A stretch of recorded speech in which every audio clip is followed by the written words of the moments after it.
Pleadings और drafting ये बड़ा ही इम्पॉर्टेंट एक टॉपिक है जिस पे आज मैं आप लोगों को कुछ टिप्स दूंगा। जो भी यंग लॉयर्स हैं वो स्ट्रगल करते हैं हमेशा जब भी एक केस उनके पास आता है कि अब हमें क्या प्लेंट बनानी चाहिए, उसका फॉर्मेट क्या होगा और उसको किस तरह से कोर्ट में प्रेजेंट करना है और उसमें क्या क्या चीज़ें जो हैं एसेंशियल चीज़ें हैं वो होनी चाहिए और वो प्रेजेंटेबल प्लेंट होनी चाहिए। तो जैसा कि हमने पढ़ा है कि प्लीडिंग्स और ड्राफ्टिंग में कि सिर्फ मटेरियल फैक्ट्स प्लीड करने हैं, लॉ को प्लीड नहीं करना है, वो चीज़ें मैं नहीं, आपको मैं आज प्रैक्टिकल नॉलेज के हिसाब से बताऊंगा, अपनी नॉलेज के हिसाब से जो मेरा एक्सपीरियंस है कि एक प्लेंट को कैसे ड्राफ्ट करना चाहिए। तो मैंने उसको बड़े ही ईज़ी 4 पॉइंट्स में डिवाइड किया है कि जब भी एक फ़्रेश प्लेंट हमने फ़ाइल करनी है कोर्ट के अंदर तो उसमें क्या क्या चीज़ें होनी चाहिए। तो सबसे पहले जो प्लीडिंग्स की चीज़ में आती है वो आती है हेडिंग।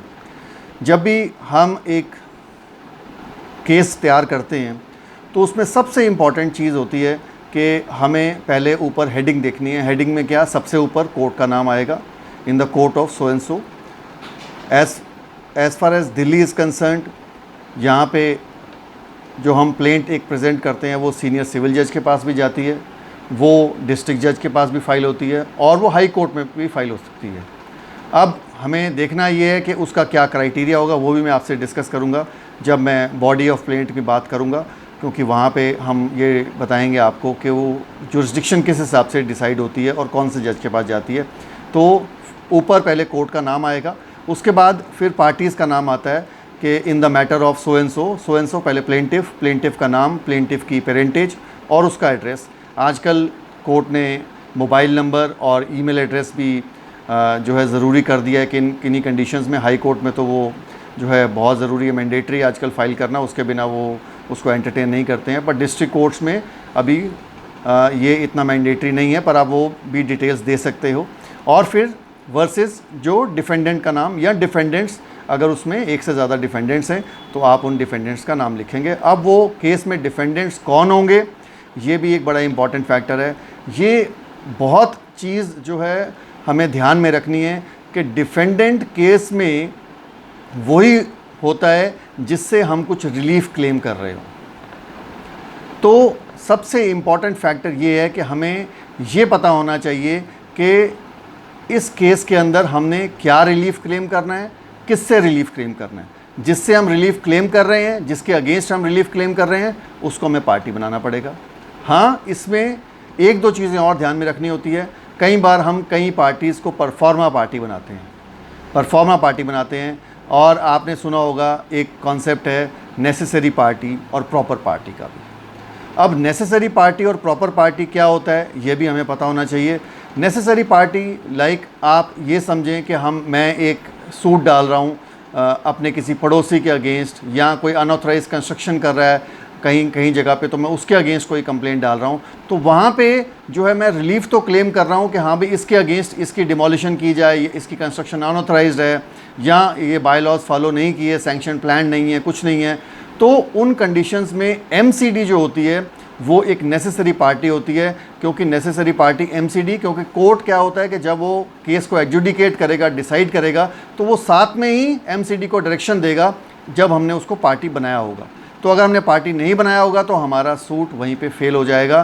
तो इसलिए वो एक नेसेसरी पार्टी बन जाती है।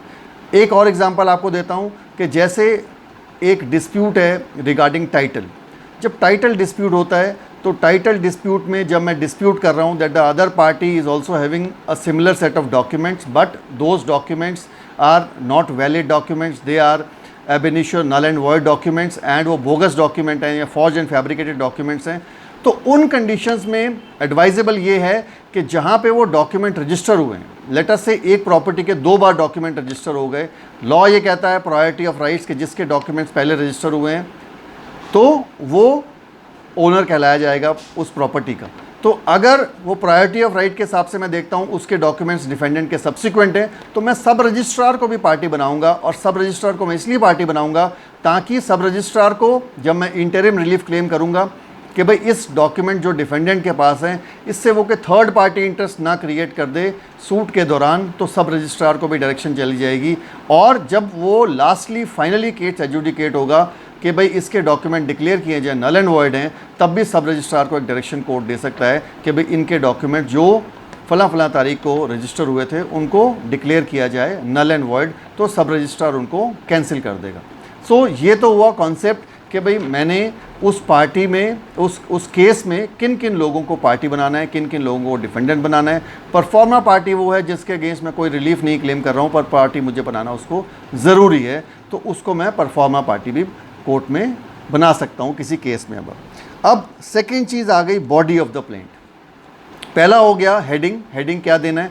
हेडिंग के अंदर एक और चीज़ ध्यान रखनी है कि टाइटल ऑफ द सूट भी हमने साथ में पता होना चाहिए कि टाइटल ऑफ द सूट क्या है हमारा। तो टाइटल ऑफ द सूट, मैं जब कोई भी प्लेंट ड्राफ्ट करता हूँ तो मैं टाइटल सूट का लिख तो लेता हूँ ज़रूर, पर उसको फाइनलाइज इसलिए नहीं करता हूँ कि जब तक मैं वो रिलीफ क्लॉज में नहीं जाता हूँ कि मैं क्या क्या रिलीफ क्लेम कर रहा हूँ, ठीक है, तो तब तक मैं उस जो टाइटल है सूट का उसको मैं फाइनली डिसाइड नहीं करता हूँ। उसको मैं एक लिख लेता हूँ ज़रूर कि सूट फॉर डिक्लेरेशन है, सूट फॉर पोजेशन है, सूट फॉर इंजंक्शन है, या किसी तरह का भी सूट है, पर वो फाइनली अब हम क्या करेंगे उसको वो चेंज भी कर सकते हैं जब हम रिलीफ क्लॉज देखेंगे।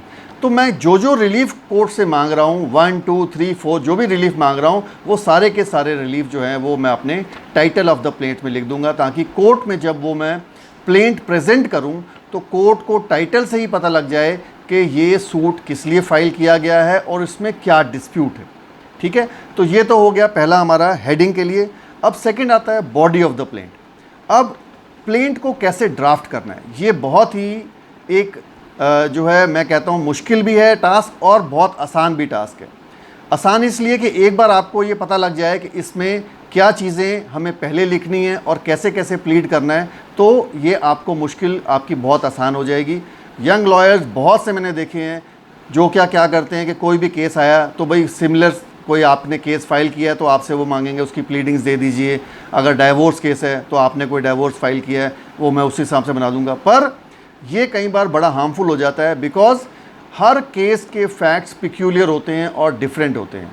कभी भी कोई केस बिल्कुल हूबहू सिमिलर मैंने नहीं देखा अपनी इस 22 साल के करियर के अंदर। तो हर केस को अलग ड्राफ्टिंग की ज़रूरत होती है, हर केस का तरीका अलग होता है, हर केस में डिस्प्यूट अलग होता है, हर केस में रिलीफ अलग होता है। तो इसलिए हमें बड़ा कॉशियस होना पड़ेगा जब हम प्लेंट ड्राफ्ट करते हैं। अब जब ड्राफ्टिंग करनी है तो सबसे पहले मैं जो ड्राफ्ट करता हूँ, जब पहले 2-3 पैरा हैं उसमें मैं कोशिश करूँगा इंट्रोडक्शन देने की। इंट्रोडक्शन क्या देने की कि मैं कौन हूँ, मैं प्लेंटिफ कौन हूँ। अगर मैं एक प्रॉपर्टी डिस्प्यूट है तो मैं बताऊँगा कि ये फ़लाँ फ़लाँ प्रॉपर्टी है, इसका मैं ओनर हूँ। और ऐसे ही मैं बताऊँगा कि अगर वो डिस्प्यूट अगर डिफेंडेंट के साथ है या डिफेंडेंट्स के साथ है, काफ़ी सारे डिफेंडेंट्स हैं, तो मैंने उनको डिफेंडेंट्स क्यों बनाया है और उनका क्या रिलेशन है मेरे साथ, तो मैं वो भी इंट्रोडक्शन में ही अपने लिख दूँगा। अगर प्रॉपर्टी का डिस्प्यूट है तो मैंने बताया कि वो सूट की डिस्क्रिप्शन मुझे देनी पड़ेगी, सूट प्रॉपर्टी की डिस्क्रिप्शन देनी पड़ेगी कि कौन सी सूट प्रॉपर्टी है, उसकी क्या क्या डिस्क्रिप्शंस हैं। तो ये सारी चीज़ें इंट्रोडक्टरी फैक्ट्स जो हैं वो मैं इंट्रोड्यूस करूँगा कोर्ट को कि मैं कौन हूँ और डिफेंडेंट कौन है और डिफेंडेंट्स को पार्टी क्यों बनाया है। जैसे अगर मैंने कहा कि एमसीडी को पार्टी बनाना पड़ गया, किसी केस में डीडीओ को पार्टी बनाना पड़ गया, सब रजिस्ट्रार को पार्टी बना दिया, तो मैं इंट्रोडक्शन में ही बता दूंगा कोर्ट को कि मैंने इनको पार्टी क्यों बनाया है। हालांकि मैं इनसे कोई रिलीफ नहीं चाहता हूँ, पर फिर भी इनका पार्टी बनना बहुत ज़रूरी था और वो मैं वहीं पे एक्सप्लेन कर दूंगा। तो वो इंट्रोडक्टरी फैक्ट्स में प्लेंट में पहले पैराबेज में दे दूंगा, ताकि कोर्ट को आगे जब कोर्ट बढ़े, मेरी प्लेंट पढ़े जब जज वो, तो उनको आसानी हो जाए समझने में कि भी प्लेंटिफ डिफेंडेंट्स और बाकी डिफेंडेंट्स का क्या क्या इसमें रोल है और क्या क्या मैं उनसे मांग रहा हूँ। अब दूसरी चीज़ तो ऑब्वियसली फैक्ट्स आएंगे। मैंने बताया कि केस के फैक्ट्स अलग अलग होते हैं और वो हमें फैक्ट्स प्लीड करने पड़ेंगे, और वो फैक्ट्स हम कैसे प्लीड करेंगे, सीक्वेंस वाइज प्लीड करेंगे फ्रॉम द वेरी बिगिनिंग, और जब तक कॉज ऑफ एक्शन है तब तक वो फैक्ट्स हम प्लीड करेंगे। जो फैक्ट्स नेसेसरी और मटेरियल होंगे ये हमें डिसाइड करना है हर केस को लेके कि कौन से फैक्ट्स जो हैं वो मटेरियल फैक्ट्स हैं और वो इतने इंपॉर्टेंट फैक्ट्स हैं कि उनको प्लीड करना है। अननेसेसरी फैक्ट्स और वो हमें जो है, जो हमारी प्लेन्स को लेंथी बना रहे हैं और जिनकी रिक्वायरमेंट नहीं है, वो हमें बड़े ही कॉशियसली डिसाइड करना है कि वो मुझे प्लीड नहीं करने हैं केस के अंदर। तो सारे फैक्ट्स को मैं प्लीड करूँगा जहाँ तक मेरा कॉज ऑफ एक्शन अराइज होता है। अब कॉज ऑफ एक्शन भी बड़ी इंपॉर्टेंट फैक्टर है, वो भी मैं आपसे बताऊँगा कॉज ऑफ एक्शन कि हमें कैसे लिखना है और हम क्यों लिखते हैं कॉज ऑफ एक्शन। तो फैक्ट्स के बाद अब कुछ चीज़ें होती हैं जो कि बड़ी ही हर केस के अंदर हमें मैंडेटरी होती हैं रिगार्डिंग जुरिस्डिक्शन। हमें कोर्ट को ये भी बताना है कि कोर्ट की जुरिस्डिक्शन क्यों है, मैं इस कोर्ट के सामने क्यों आया हूँ। जैसे कि मैंने आपको बताया था हेडिंग के अंदर, मैं अगर सीनियर सिविल जज के पास फाइल कर रहा हूँ कोई केस तो मैं क्यों फाइल कर रहा हूँ, अगर मैं डिस्ट्रिक्ट जज के पास फाइल कर रहा हूँ तो डिस्ट्रिक्ट जज की जुरिस्डिक्शन क्यों है, मैं सीनियर सिविल जज के पास क्यों नहीं गया या मैं हाई कोर्ट में क्यों नहीं जा रहा हूँ, और हाई कोर्ट में अगर मैं जा रहा हूँ तो मुझे बताना पड़ेगा कि मैंने डिस्ट्रिक्ट कोर्ट में क्यों नहीं फाइल किया या सीनियर सिविल जज के पास क्यों नहीं फाइल किया। एक तो बेसिक जो प्रिंसिपल है कानून का वो ये है कि मुझे वहाँ पे केस फाइल करना है जो कि लोएस्ट एडजुडिकेटिंग अथॉरिटी हो, कि अगर मेरा डिस्प्यूट, जैसे दिल्ली में अगर मैं बात करूँ 3 लाख से कम का डिस्प्यूट है तो वो सीनियर सिविल जज के पास ही जाएगा, और अगर वो 3 लाख से बढ़कर वो डिस्प्यूट 2 करोड़ तक का हो जाता है तो वो फिर डिस्ट्रिक्ट जज के पास जाएगा, और अगर 2 करोड़ से ज़्यादा का डिस्प्यूट है वो हाई कोर्ट जाएगा।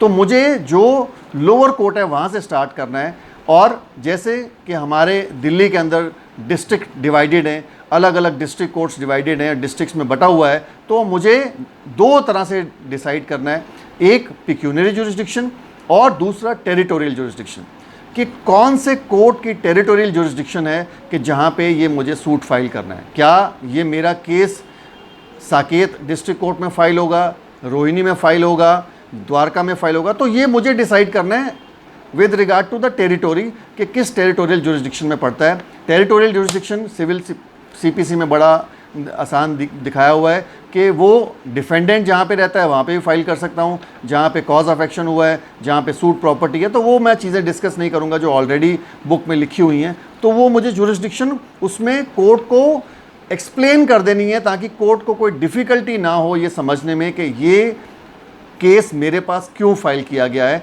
तो मुझे पहला कि पिक्यूनरी जुरिस्डिक्शन क्या बनती है, मैंने क्या डिसाइड करता हूँ। पिक्यूनरी जुरिस्डिक्शन कैसे डिसाइड होती है, जब मैं वैल्यूशन करता हूँ, तो एक पैरा मैं वैल्यूशन के लिखता हूँ कि मैं अपने सूट को क्या वैल्यू कर रहा हूँ। ये बड़ी इंपॉर्टेंट फैक्टर है कि मैंने कहीं को में देखा है केसेस में कि प्लीडिंग होती है कि suit is valued such and such और अपना पैरा ख़त्म कर दिया। नहीं, मुझे बताना है हर रिलीफ के रिगार्डिंग, अगर मैंने एक से ज़्यादा रिलीफ मांगे, अगर मैं पोजेशन मांग रहा हूँ तो पोजेशन के लिए मैंने क्या वैल्यूशन की है कोर्ट ये सूट की, और मैं उस पर क्या कोर्ट फी लगा रहा हूँ, ये दोनों मुझे उस पैरा में एक्सप्लेन करने हैं। फिर अगर मैं इंजंक्शन मांग रहा हूँ तो इंजंक्शन के लिए मैं सूट को कितना वैल्यू कर रहा हूँ और इंजंक्शन के लिए कितनी मैं फ़ीस लगा रहा हूँ। ऐसे ही डेक्लेरेशन मांग रहा हूँ तो डेक्लेरेशन के लिए मैं सूट को क्या वैल्यू कर रहा हूँ और उसकी मैं कितनी फ़ीस लगा रहा हूँ। ये बड़े ही इंपॉर्टेंट फैक्टर्स हैं, हर एक को मुझे अच्छी तरह से एक्सप्लेन करना है ताकि कोर्ट को कोई डिफ़िकल्टी ना हो ये समझने में कि मैंने पूरे सूट को क्या वैल्यू किया है और उस पर कितनी कोर्ट फ़ी फिक्स की है। इसी हिसाब से मुझे जुरिस्डिक्शन डिसाइड करनी है कि जुरिस्डिक्शन इस कोर्ट की कैसे बनी, वो मुझे एक्सप्लेन कर देनी है उसको। अब आ गया cause of action. Cause of action जो है वो इसलिए इम्पॉर्टेंट है क्योंकि जहाँ पे कॉज ऑफ एक्शन होता है वहीं पे सूट मुझे फाइल करने का मुझे राइट मिलता है। अगर मेरा कॉज ऑफ एक्शन कोई बनता है तो मुझे वो कॉज ऑफ एक्शन कोर्ट को बताना पड़ेगा कि क्या कॉज ऑफ एक्शन बना जो कि मैंने ये सूट फाइल किया, डिस्प्यूट कहाँ से अराइज हुआ और मुझे राइट कहाँ से एक्रू हुए। तो मैं अपने राइट्स को भी बताता हूँ उसके अंदर कि मेरा राइट कैसे एक्रू हुआ, और कॉज ऑफ एक्शन मतलब ये डिस्प्यूट क्यों बना। जैसे इंजंक्शन अगर मैं फाइल करता हूँ किसी प्रॉपर्टी के बारे में और मैंने नॉर्मली देखा है कि फ़लाँ आदमी मेरी प्रॉपर्टी में घुसना चाहता है तो मुझे एप्रीहेंशन है, तो वो मुझे एप्रीहेंशन कोर्ट को बतानी है कि ये मुझे इस दिन एप्रीहेंशन हुई है और इस दिन से मेरा कॉज ऑफ एक्शन स्टार्ट हुआ है। मैं कोर्ट को ये भी एक्सप्लेन कर सकता हूँ कि इस प्रॉपर्टी का मुझे इस फलां तरीके से राइट मिला है और ये राइट मेरे से इस तरह से एक्रू हुआ है, वो मुझे सूट प्रॉपर्टी जब मैंने परचेज़ की है वो भी मैं कोर्ट को बता सकता हूँ। तो ये कॉज ऑफ एक्शन एक बड़ा इंपॉर्टेंट फैक्टर है और मुझे देखना है कि वही वो कॉज ऑफ एक्शन मैं कोर्ट को अच्छी तरह एक्सप्लेन करूँ ताकि कोर्ट मुझे ये ना पूछे कि भाई तुम्हारा क्या डिस्प्यूट है या तुम मेरे सामने क्यों आए हो, तो वो मुझे सारा चीज़ कॉज ऑफ एक्शन के अंदर लिखनी है। अब कई केसेस ऐसे होते हैं जैसे कि डाइवोर्स प्रोसीडिंग है। अगर मैं कोई डाइवोर्स केस फाइल कर रहा हूँ, लेट अस से on basis of cruelty, desertion या किसी भी ग्राउंड पे फाइल कर रहा हूँ, तो कुछ मैंडेटरी चीज़ें होती हैं जो डाइवोर्स प्रोसीडिंग में मुझे लिखनी ही लिखनी है। जैसे मुझे ये ज़रूर लिखना होता है कि भाई ये सूट एक कोलूसिव सूट नहीं है। फिर एक प्लेंट जब उसकी बॉडी में मुझे स्टेटस भी लिखना होता है पार्टीज़ का कि at the time of marriage उनका क्या स्टेटस था और आज प्रेजेंट टाइम में उनका क्या स्टेटस। मतलब कुछ चीज़ें ऐसी होती हैं जो कुछ प्रोसीडिंग्स में मैंडेटरी होती हैं, उसका ज़रूर ध्यान रखना है कि वो मैं चीज़ें ज़रूर उस अपनी प्लेंट के अंदर ज़रूर लिख लूँ। जैसे कि मेरा एक नॉर्मल सूट क्यों नहीं है, ऑर्डिनरी सूट नहीं है, एक ऑर्डर 37 का सूट मैं फ़ाइल कर रहा हूँ कोर्ट को, तो मुझे कोर्ट को एक्सप्लेन करना पड़ेगा कि ये सूट एक स्पेशल सूट है जो कि ऑर्डर 37 के अंदर फॉल करता है, और वो क्यों फॉल करता है वो मुझे एक्सप्लेन करना पड़ेगा। वो ट्रांजैक्शन कोर्ट को दिखानी पड़ेगी कि बिकॉज कि भाई इसका ये रिक्वायरमेंट है ऑर्डर 37 की और ये रिक्वायरमेंट पूरी हो रही है, इसलिए ये ऑर्डर 37 फॉल करता है सूट। तो ये चीज़ें कई केसेस के अंदर मुझे स्पेसिफिकली देखना पड़ेगा कि जहाँ पे मैं किसी स्पेशल प्रोविज़न में जा रहा हूँ, किसी स्पेशल एक्ट में जा रहा हूँ, जैसे कि आजकल कमर्शियल कोर्ट एक्ट बन गया। तो कमर्शियल कोर्ट एक्ट बन गया तो मुझे ये भी देखना है कि हाँ भाई मैंने पहले जो प्री मीडिएशन लिटिगेशन जो है कि लिटिगेशन से पहले एक मीडिएशन होती है, क्या मैंने वो लिटिगेशन मीडिएशन मैंने जो उनकी रिक्वायरमेंट है वो मैंने फॉलो कर ली है, तो वो रिक्वायरमेंट मुझे बतानी है। मेरा कोर्ट कमर्शियल कोर्ट एक्ट्स में क्यों फॉल करता है मुझे वो कोर्ट को बताना है। तो ये कुछ चीज़ें और बाकी कुछ फॉर्मेलिटीज़ हैं जो उन्होंने एडिशनल दी हैं, वो सारी चीज़ें मुझे प्लीड करनी पड़ेंगी। तो ये आपने ध्यान रखना है कि ये सारी चीज़ें आप साथ में ज़रूर प्लीड करें प्लेंट के अंदर। अब हम चलते हैं अपने थर्ड चीज़ के ऊपर जो है रिलीफ क्लॉज। अब जब मैंने हेडिंग बना ली, मैंने टाइटल दे दिया, मैंने पूरे प्लेंट ड्राफ्ट कर लिए, तो अब मोस्ट इंपॉर्टेंट फैक्टर है कि मुझे कोर्ट से क्या रिलीफ चाहिए। तो वो मैं रिलीफ 1 बाय 1 अपना रिलीफ लिखूंगा कि मैं कोर्ट से पोजेशन मांग रहा हूँ, मैं कोर्ट से डिक्लेरेशन मांग रहा हूँ, मैं कोर्ट से इंजंक्शन मांग रहा हूँ, मैं स्पेसिफिक परफॉर्मेंस ऑफ कॉन्ट्रैक्ट मांग रहा हूँ। तो वो सारी चीज़ें मुझे अपने रिलीफ क्लॉज में लिखनी है। तो जब मैं एक रिलीफ क्लॉज अपना ड्राफ्ट कर लेता हूँ और मुझे पता है कि मैंने ये रिलीफ मांग लिए हैं, तो अब मैं अकॉर्डिंगली अपने टाइटल को भी देखूंगा कि मैंने टाइटल ऊपर करेक्ट लिखा था, और टाइटल अगर करेक्ट लिखा है मैंने तो ठीक है, अगर नहीं है तो मैं वो चीज़ उसमें ऐड कर दूंगा। क्योंकि अब मुझे जुरिस्डिक्शन भी पता लग गई है और मैंने सूट को अपना वैल्यू भी कर लिया है, तो अब मुझे पता लग जाएगा कि मैंने अगर सूट की वैल्यू 3 लाख या उससे नीचे की है तो मैं सीनियर सिविल जज के पास फाइल करूँगा। और फिर मैंने किस डिस्ट्रिक्ट में फ़ाइल करना है तो वो मैं डिस्ट्रिक्ट भी साथ में लिख दूंगा कि अगर वेस्ट डिस्ट्रिक्ट है तो मैंने 30,000 में फ़ाइल करना है, ठीक है। तो ऐसे ही अगर साउथ डिस्ट्रिक्ट पड़ता है तो मैंने उसको साकेत में फ़ाइल करना है। तो वो मैं अब टाइटल अपना कंप्लीट कर लूँगा, जो अपनी हेडिंग है, कोर्ट का नाम और वो जुरिस्डिक्शन सारी मैं अपना अब उस प्लेंट में लिख लूँगा। अब उसके बाद एक लास्ट चीज़ आ गया, क्या प्लेंट को ड्राफ्ट करने के लिए लास्ट में एक मैंडेटरी चीज़ ज़रूरी है कि मुझे वेरीफाई करना है प्लेंट को, कि जब भी मैं प्लेंट एक ड्राफ्ट कर लूँ, मैंने प्रेयर क्लॉज लिख दिया, उसके बाद मुझे वेरीफाई करना है। वेरिफिकेशन हमेशा प्लेंटिफ करता होता है प्लेंट की, और प्लेंटिफ ये अपना वेरिफिकेशन में करेगा कि आपने लिखा होगा verified on this day at New Delhi that I verified that certain facts from para number 1 to 17 are true and correct to my knowledge and belief. कि कुछ पैराज ऐसे होते हैं जो फैक्चुअल हैं, जो मैं कहानी कोर्ट को बता रहा हूँ, जो फैक्चुअल फैक्ट्स मैंने बताए हैं, वो फैक्ट्स मैं वेरीफाई करूँगा कि वो मुझे पर्सनल नॉलेज है, वो फैक्ट्स ट्रू एंड करेक्ट हैं। कुछ चीज़ें ऐसी हैं जो लीगल चीज़ें हैं, जैसे कि मैंने आपको बताया वैल्यूएशन हो गई, कोर्ट फी हो गई, कॉज ऑफ एक्शन हो गया, नो इक्वल एफिकेशियस रेमेडी हो गई, कुछ ऐसे पैराज हो गए, या these all annexures are true copy. कुछ चीज़ें ऐसी होती हैं पैरा जो लीगल होती हैं, जो मैं ये कहता हूँ कि जो मुझे इन्फॉर्मेशन मिली है and I believe them to be true, मैं उनको वेरीफाई करता हूँ। और लास्ट में एक प्रेयर क्लॉज होती है, वो मैं कोर्ट को कहता हूँ कि ये प्रेयर क्लॉज है। तो ये कुछ आसान टिप्स हैं जो मैंने देखा है कि जनरली हर एक सूट पे अप्लाई करती हैं। कोई भी हम केस फाइल करें, कोई भी हम प्लेंट फाइल करें, तो ये चीज़ें हमें बड़ी ध्यान में रखनी है कि हमने प्लेंट को कैसे ड्राफ्ट करना है। इन 4 स्टेप्स को अगर आप फॉलो करेंगे, इन 4 स्टेप्स में अगर आप प्लेंट को ड्राफ्ट करेंगे तो आपके लिए बहुत आसानी हो जाएगी, और आप एक अच्छी कोर्ट में अपना केस दायर कर सकते हैं और प्रेजेंट कर सकते हैं और अपना कोर्ट से